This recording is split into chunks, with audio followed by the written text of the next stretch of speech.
फोरमायनांगौ बाथ्राथ' बारा गुदु गोदा गैया। थोंजोङै आं बेखौनो बुंनोसै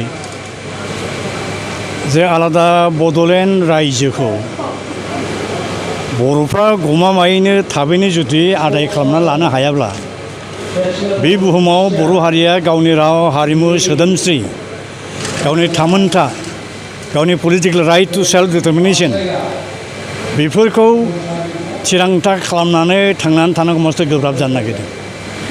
जोङो अलरेडि बड'लेण्ड आलादा हादोर नांगौ होननानै दुलाराय बर' फरायसा आफाद बिपिएसि भलुन्टियार फर्सनि आरो आइएफआ रायजो नाजालायनायाव 1987 निफ्राय 1993 सिम उपेन्द्र ब्रह्मआ जेब्ला एबसुनि आफादगिरि दंमोन, आं जेब्ला बिपिएसिनि चिफ कनभेनार दंमोन आरो एडभाइजार दंमोन एबसुनि, बै समाव जों गिलु बालु डेम'क्रेटिक पिसफुल मास मुभमेन्ट खालामनानै जोङो बड'लेण्ड अट'नमास काउन्सिल मुंनि मोनसे गोदान राजखान्थियारि एरेन्जमेन्ट आसाम स्टेट एक्टनि आन्दाराव जोंनो होनाय जादों। नाथाय आंनो बे बड'लेण्ड अट'नमास काउन्सिलनि चिफ जानो आं खाबु मोनदोंमोन। नाथाय भारत सरकार आसाम सरकारा जोंनो जिबायदि खोथा होदोंमोन, जबान होदोंमोन, रादाय होदोंमोन, गासैबो फेलें खालामजोबदों। केस उइथ्र' खालामाखै, मार्चियारफोरनो एक्सकिउज एग्जाइन होनांगौमोन आरो मुभमेन्ट समाव जिखिनि डेमेज जादों लामा सामा स्कुल कलेज दालां दंग' बान्दो जाम्फै बेफोरखौ रिकनस्ट्राक्ट खालामनो थाखाय जोङो रां बिदोंमोन। बे रांखौबो आसाम गभर्नमेन्टआ हराखै। बिनि थाखायनो आङो अखाफोर 6 दाननि उनाव आं बिएससिनि चिफनि मासिखौ जोगदावनानै आं रिजाइन होना फैदों। बिनि उनाव आंनि उनाव प्रेमसिं ब्रह्मआ चिफ जाबाय। प्रेमसिं ब्रह्मनि उनाव कनकचन्द्र नार्जारि जाबाय। 10 बोसोर समा ओरैनो थांबाय। बिएससि एकर्डआ इमप्लिमेन्ट जायाखिसै। बिनि उनाव माखासे जोंनि जोहोलावफ्रा हाथियार लानानै आर्म स्ट्रागल खालामनांसिगौ होननानै बिएलटि मुंनि गोदान मोनसे मिलिटेन्ट आफाद दाबाय। बिथांमोनाबो स्ट्रागल खालामो, आर्म स्ट्रागल। गावसोरो गोबां थैबाय, आइएफआबो थैबाय, गुबुनबो थैबाय। बिनि उनाव बिराद गिथाव बाथाव थासारि जाबाय। फारसेथिंजाय एनडिएफबिफ्राबो सभारेन कान्ट्रि बड'लेण्ड नांगौ होननानै सोमावसारदों, आर्म स्ट्रागल खालामदों। गावजों गावनि गेजेराव बिराद एना एनि जादों, थै गुलायदों। बेनि जाहोनाव जोङो बिएलटि लिडारफोरखौ खावलायदोंमोन सिभिल ससाइटिया जे बे रोखोमजोंथ' जानाय नंला, जे भारत गभर्नमेन्टजों पिस टकआव बाहागो लादो। उनाव बिथांमोना बुजिनानै भारत गभर्नमेन्ट आसाम गभर्नमेन्टजों सेभेल राउन्डस पिस नेगसिएसनाव टक्सआव बाहागो लाखांनायनि उनाव 2003 मायथाइनि 10 फेब्रुवारियाव नैथि गोदान सुक्ति बड'लेण्ड टेरिटरियेल काउन्सिल मुंनि कनसेप्टनि सायाव भारत संबिधाननि 6थि शेड्युलनि सिङाव गोदान पलिटिकेल एरेन्जमेन्ट मोननाय जाबाय।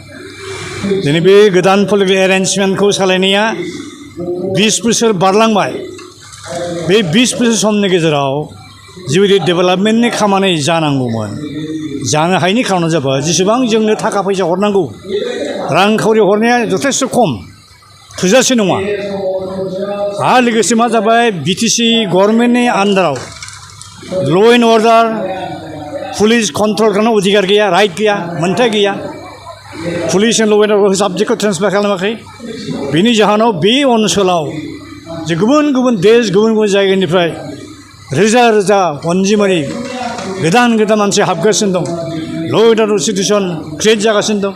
जोंनि गोबां बर' फिसाफ्रा मालायनिखौ सम सम साफा सानै बुथार जागासिनो दं, जिहारि खालामजागासिनो दं।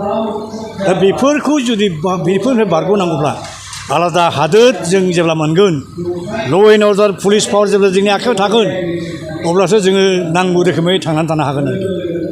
बिनि उनाव नै 2020 मायथाइनि 27 फेब्रुवारियाव जानुवारियाव प्रमद बर'नि लिडारशिपआव थानाय एबसु, एनडिएफबि, इउबिपिअ खुनु सिभिल ससाइटिनो जेबो खौरां होआजासेनो दिल्लीयाव हरखाबै 3थि गोदान एकर्ड बा सुक्ति खालामना फैबाय।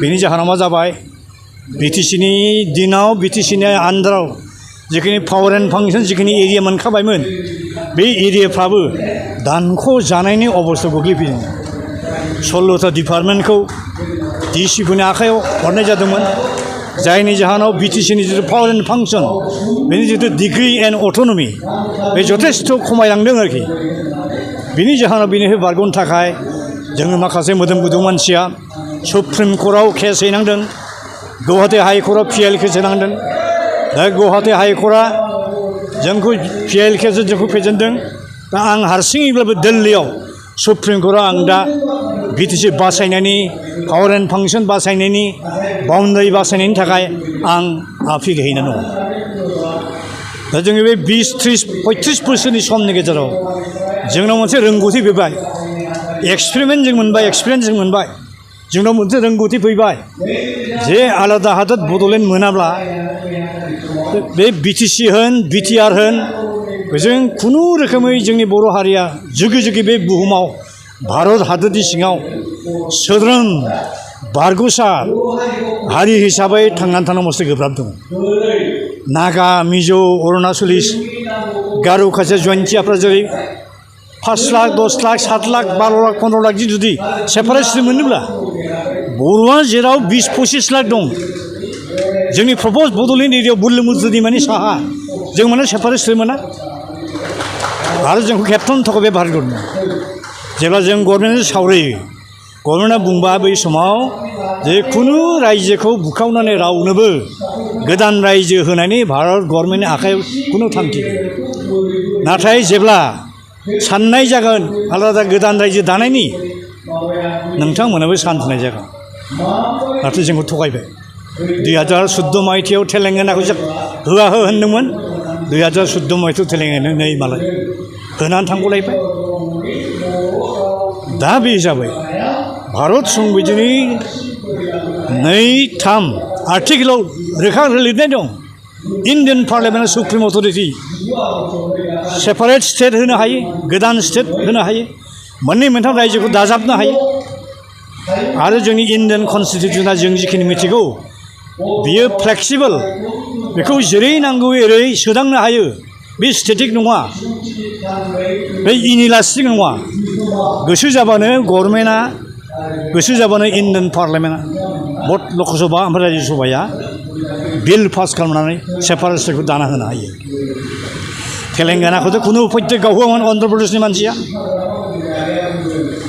थेवब्लाबो एसेम्ब्लिनि रिकगनिसन गैयाब्लाबो एप्रुभेल गैयाब्लाबो जबरदस्ती इन्डियान पार्लियामेन्टआ 2014 बिल पास खालामनो तेलेंगानाखौ मोगथाङाव महर होनो गैया दा बिनि थाखायनो दिनैनि बे फार्स्ट कनभेनसन अफ अल बड' एक्स भलन्टियार्स फर्स अर्गानाइजेसननि कनभेनसनाव आंखौबो लेंहरनाय हिसाबै आं बिथांमोननि लेंहरनायखौ सन्मान होनानै आइ आफा रायजो बिदा फंबायफोरजों नुजानो होननानै आं दिनै फैदों आरो बे कनभेनसननि गेजेरजों नोंथांमोननि प्रेस मिडियानि थ्रुयै दुलाराय बुहुमनि बर' फिसाफोरखौ जिखि आफादाव थाया मानो जिखि हानजायाव थाया मानो जयैनो खौसेयैनो सेपारेट स्टेट बड'लेण्डनि थाखाय थैथां जुजिफिननो ज' जाफिननो आं दिनै खावलायबाय